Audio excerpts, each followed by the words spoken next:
Hey YouTube, how's it going? Kevin Cleary with a knife video.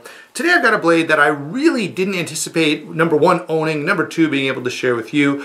This is the CRKT Hi Jinx. Now this is designed by Ken Onion, built by Lion Steel, okay, and it's kind of a statement knife for CRKT. Obviously, you know, if you're familiar at all with knives, you know that CRKT does not make a lot of $400 folders. Their bread and butter is sort of, you know, that $30 to $60, you know, nice, you know, good, but budget-friendly EDC knife. Okay, that's where they usually stick. The odd time they get one that's a little more expensive. I think the Terzola is an example that I don't know what they go for, maybe 120 or something like that. Anyway, I'm just saying that to point out that this is kind of not in CRKT's wheelhouse. And so I think it was sort of a statement from them saying, look, we can put out a very high-end knife when we want to. We choose not to. Okay, and that's totally fine. I will say, when the knife came out and when I was first sort of introduced to it, when it won Blade of the Year in 2014, I was very impressed. I do like CRKT as a company. I certainly like Ken Onion as a designer, so all of that is pretty cool. But in my mind, I thought I'll probably never have one because there weren't that many made and because they're pretty expensive. Okay, so that, you know, number one, I'm not going to be able to lay that money out right in the first few weeks so I can get one of the 500 that's out there. Number two, once they're gone, chances of 1 in 500 coming up anywhere that I'm looking probably isn't going to happen. So I was pretty fortunate to see this one come up and just be sort of in the right place at the right time to pick it up. And I've really been happily surprised, as I kind of said a minute ago there about, you know, the blade length and the edge geometry and those kinds of things. And I'll talk about those again when we get into specifics, okay? So that's the background behind me getting this knife and making this video. So I'll be honest, I'm kind of fortunate, or I feel kind of fortunate to even be able to make this video and share this knife with you guys. All right, now moving on, let's get to the size and weight of this. This is 8 inches overall, okay? The blade length is 3 5/16. However, notice how the handle comes up here, and so the cutting edge is actually 3.5 inches, which is pretty cool. The handle is 4 3/4, all right? There you go. And it's basically 1/2 inch thick. You do have, it is a very hefty blade. Look at the thickness on that steel and on the titanium scales. It is a very thick, heavy blade. Weighs in at 6.3 ounces, which is, for a knife of this size, quite heavy. Okay, let me do some comparisons now. Here is the ZT-0560, and this knife weighs 6.5 ounces. So you can see that it's a huge difference. This is so much bigger, and yet the fact that these weigh very close to the same kind of lets you know, yeah, that's heavy for a knife of this size. All right. Could they have milled out the scales something? Sure, they probably could have taken some steps to lighten it up, and maybe they should have. I will say that despite the fact that it's a little heavy for its size, it does carry quite nicely.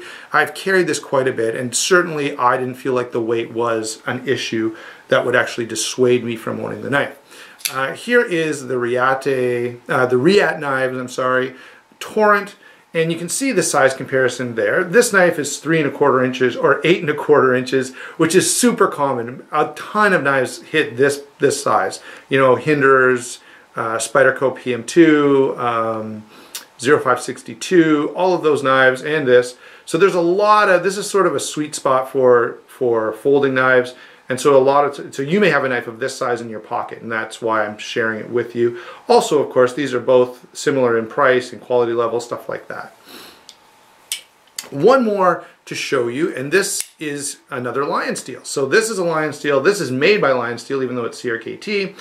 You can see that there are some similarities. The blade stock is fairly similar. The grind looks quite similar.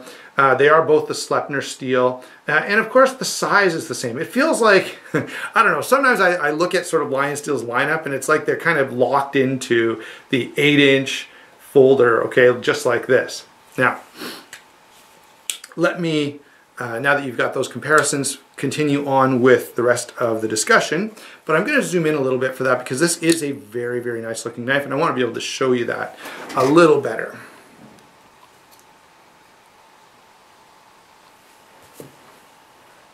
Okay, so there you go. This is a closer view of the CRKT Hi Jinx. Okay, there's that very nice 3 5/16 inch blade. It is Sleipner steel, flat grind. Notice how it's sort of a modified drop point, sort of leaning toward a bit of a Warncliffe style design there.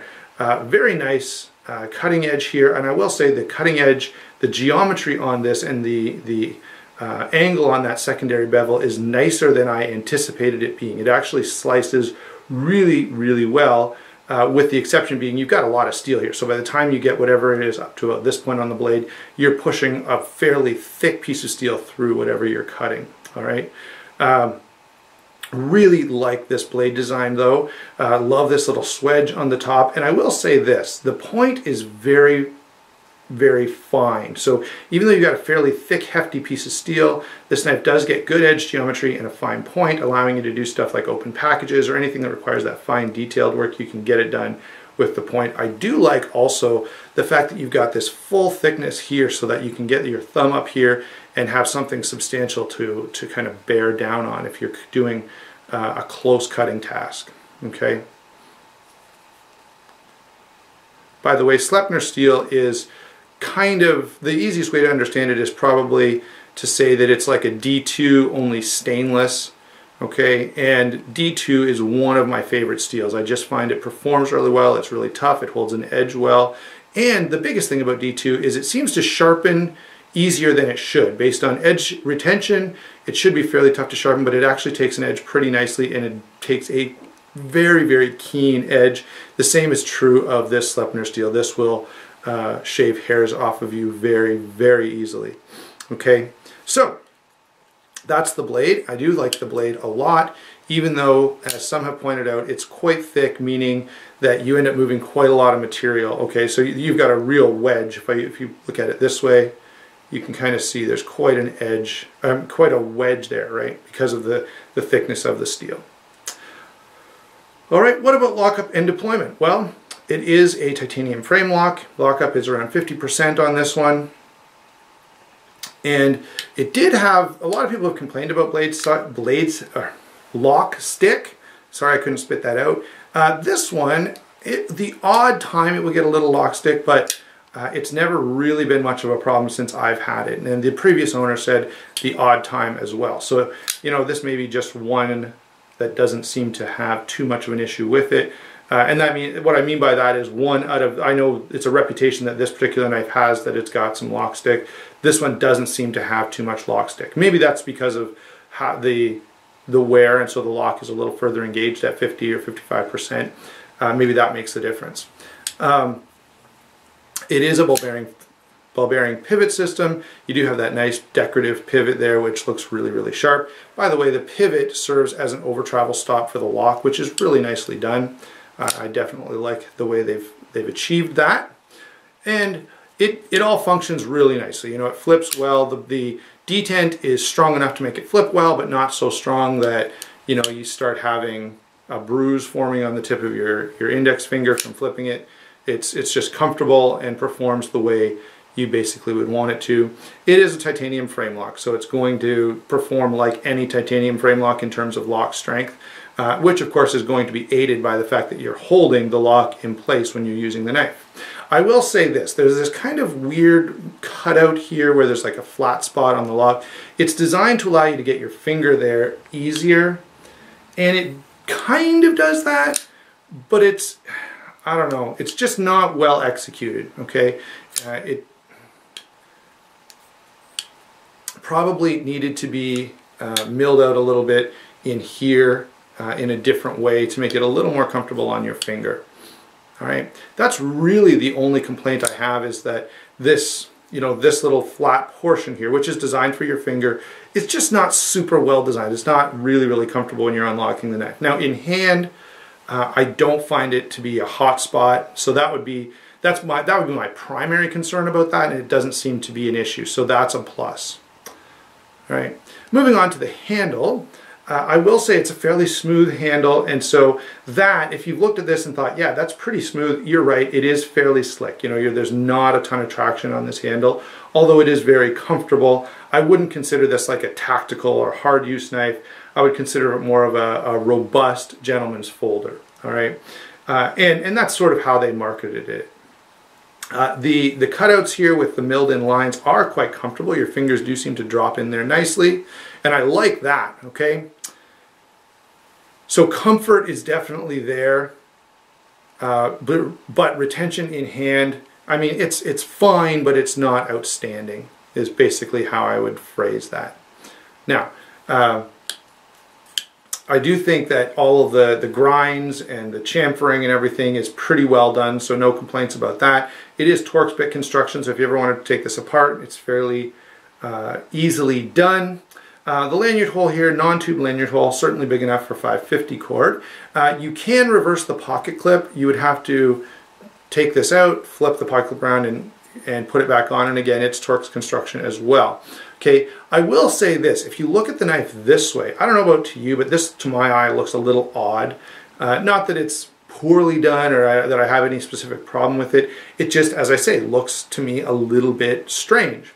The reality is you rarely ever notice it unless you're really looking closely like we are in this video. So, that's blade, lockup and deployment, and handle. All are fairly well done. The pocket clip is a typical lion steel pocket clip, okay guys, so I think we've all seen those before.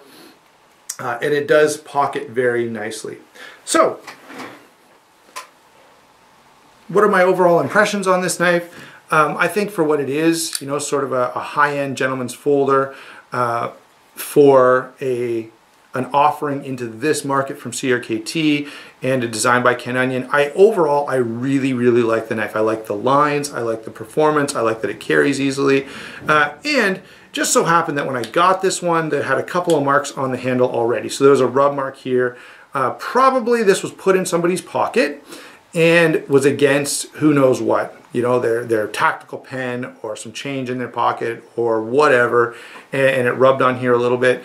For me, that's actually made this a little better to carry, because if it was in perfect, pristine condition, I would have left it in the house. You know, I wouldn't want to carry it. Because there was that little mark on the handle there, doesn't affect performance in any way, but it does make me feel better about carrying this around, because if I put a nick in it, no big deal, right? So there you go, guys. That's my take on the CRKT Hi Jinx. I really like this knife. I love, certainly I love the overall look of it. I love the thick blade steel. I love the blade itself, the design, the edge, all those kinds of things. And in terms of a user, it's actually fairly well done. Okay, I don't really have any complaints, even though I know there are a couple YouTubers who just did not, you know, this knife did not suit them, although one in particular said he doesn't like Ken Onion designs usually. So that's a difference between myself and that reviewer. I really like Ken Onion designs. You guys know the 0200 is one of my favorite knives, so this worked really well for me. Hope you enjoyed the video, and yeah, if you do get a chance to pick one of these up, they are really good. I know the reality is most people will not, okay? So this video is more about sharing and letting you see a knife that you don't always get a chance to see, because there are just not a lot of them out there, and the ones that are out there are fairly expensive. So, hope you enjoyed it, and we will talk to you soon.